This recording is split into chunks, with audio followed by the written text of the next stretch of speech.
Hello, Stampers. The other day when we were doing our World Card Making Challenge with Diane Evans and Melva Peters, they were talking about this great new suite that was just coming out. It's available now for demonstrators, but it won't be available for customers until November, I believe it is.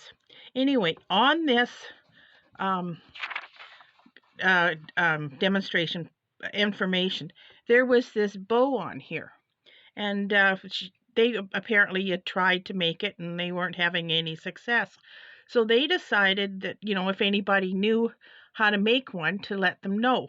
Well, last night or this morning, very early this morning, I woke up and I couldn't get back to sleep. And my mind started trying to figure out how to make this bow. So, as I laid there trying to design how to make this bow, I came up with a few ideas. Now, I am going to try and make one and show you how I did it, what my mind came up with at 4 o'clock in the morning. Okay, so let's get started. First of all, I'm the paper that the new suite's going to come with is called the cotton paper. Now, I think this is going to be a very, very different paper than we've ever had before. If you can make a bow like this, I think it has to be very, very soft and very, very pliable. And so I was going through, like I said, 4 o'clock in the morning, trying to figure out what paper I could use for this. And I thought, well, I'll just use a piece of cardstock or DSP and cut that out. Well, if you've noticed our DSPs, it doesn't matter if you find a plain one. I'm just going to grab one here, just out of, if you grab a plain one,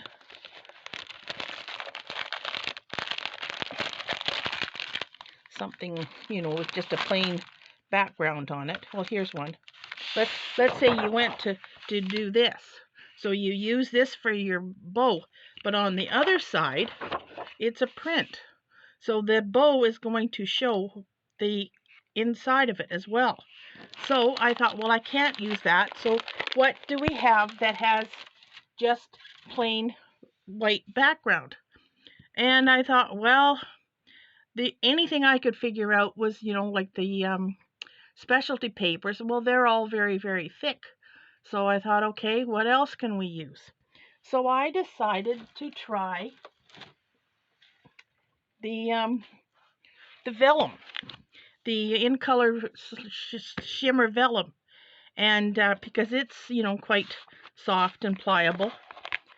So I thought, well, we'll give this a whirl, and it's got the shimmer to it. So I thought maybe it would work. So I'm going to try this and show you what I decided I was going to do.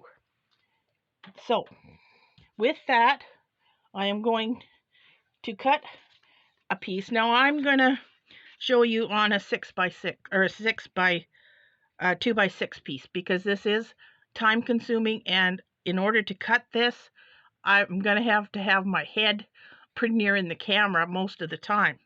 So I've started out with a piece of 2x6. Now I would think the paper should be 2x12. That's what I did my prototype with.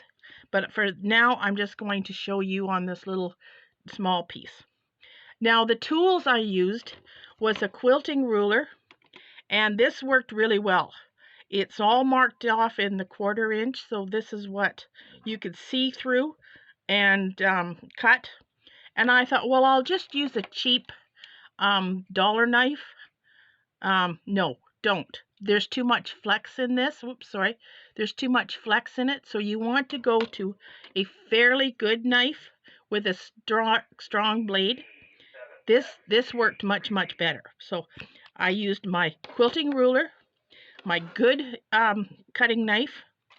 I had my bone folder, a pair of scissors just to cut my tear and tape.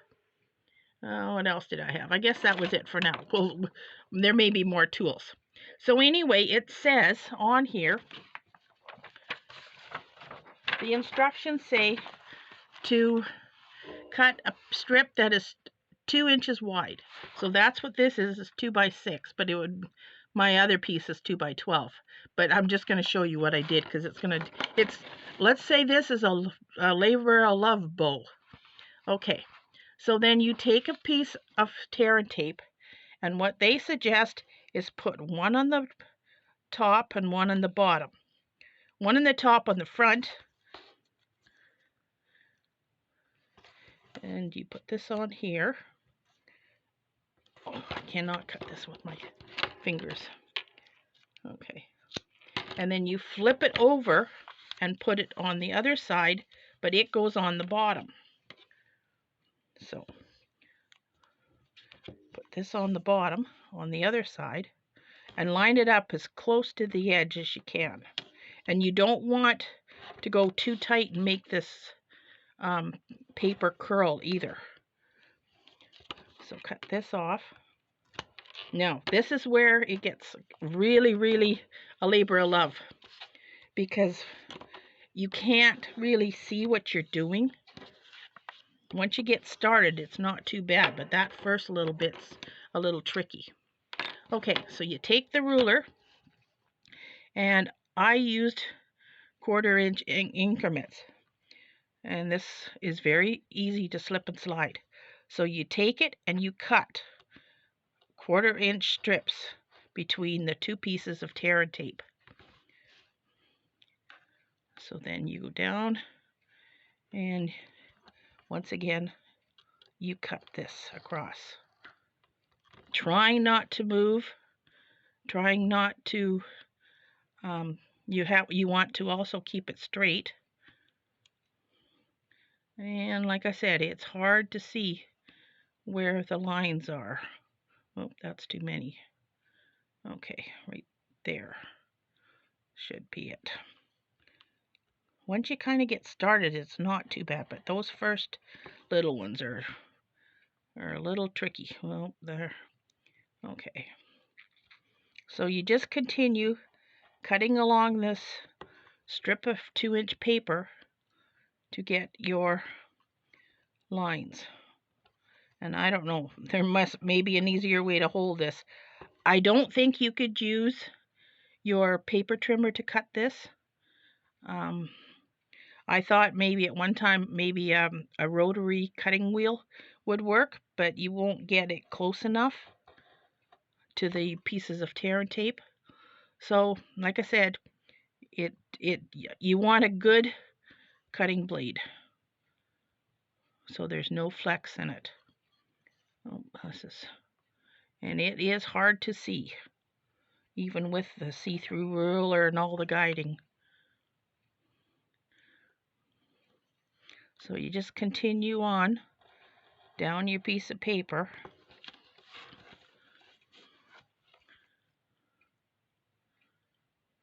trying to keep it straight.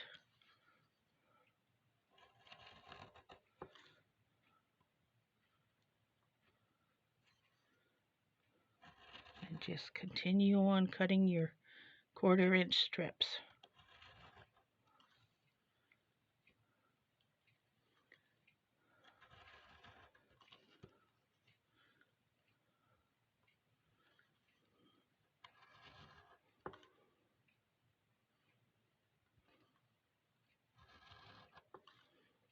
Just continue on trying to keep it straight and still be able to see what you're doing. Okay. This, like I said, this quilter's ruler works really well. It's a 1-inch wide ruler, and it's marked off in the yellow lines are all 1/4 inch, and the ruler, like I said, is 1 inch wide. So this one works really, really well. I was quite pleased at how easy this one did work, but the hard part is not being able to see the lines. But once you kind of get going, they're a little bit easier to see. So just continue cutting this the full 12 inches. But like I said, I'm just gonna, for this, I'm just gonna do a little short piece so you can see what I'm doing.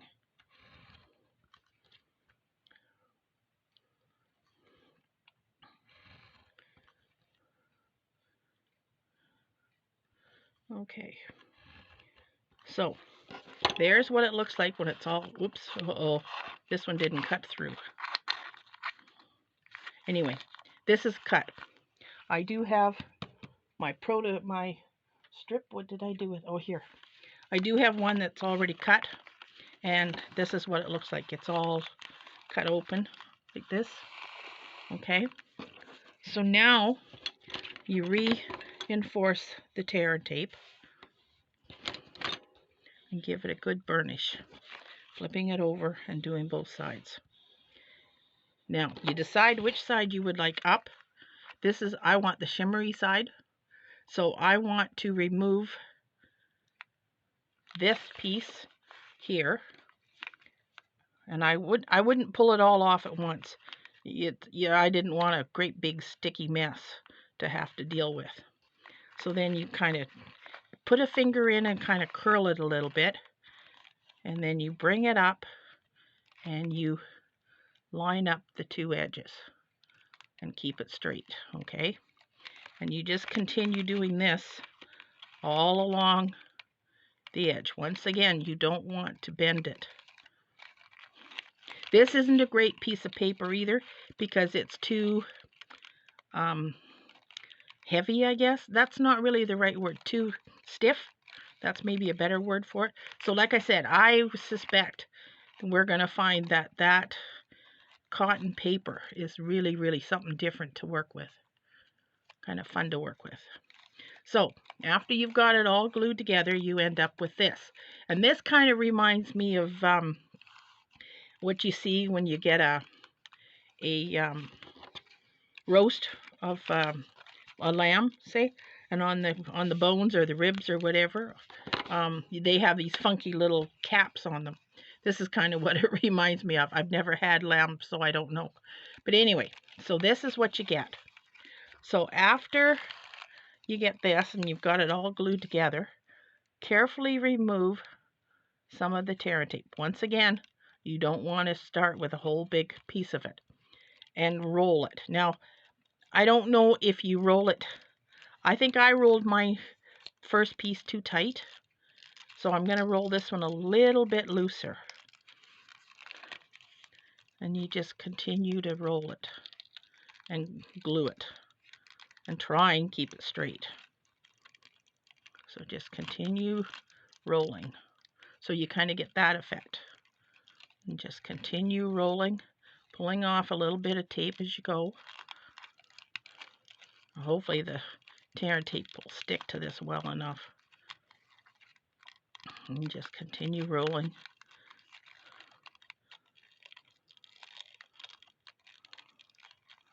And rolling.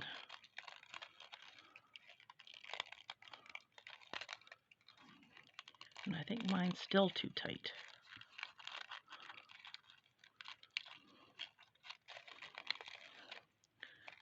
But just continue rolling it.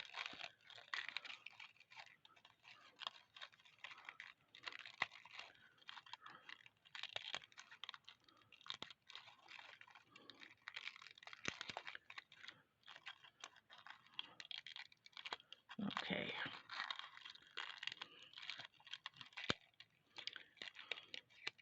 And this is what it looks like. But you see, mine is very, very tight.